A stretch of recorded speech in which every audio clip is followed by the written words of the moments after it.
أعوذ بالله من الشيطان الرجيم. بسم الله الرحمن الرحيم. لقد كان لكم في رسول الله أسوة حسنة لمن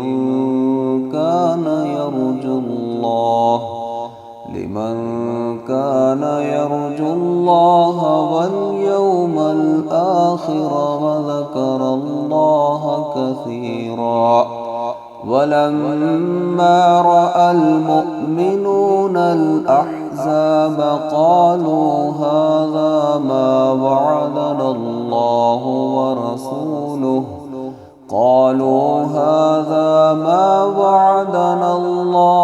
ورسوله وصدق الله ورسوله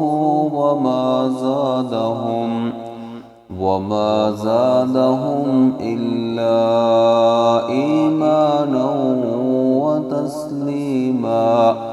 من المؤمنين رجال صدقوا ما عاهدوا الله عليه، فمنهم من قضى نحبه ومنهم من ينتظر وما بدلوا تبديلا.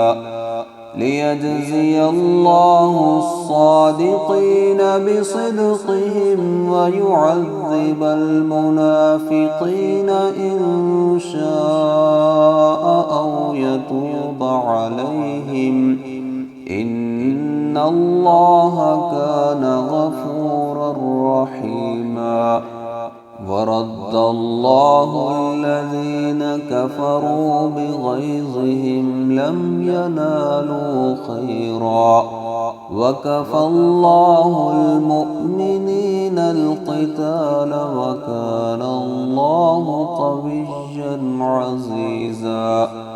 وأنزل الذين ظاهروهم من أهل الكتاب من صياصيهم وقذف في قلوبهم الرعب، فريقا تقتلون وتأسرون فريقا.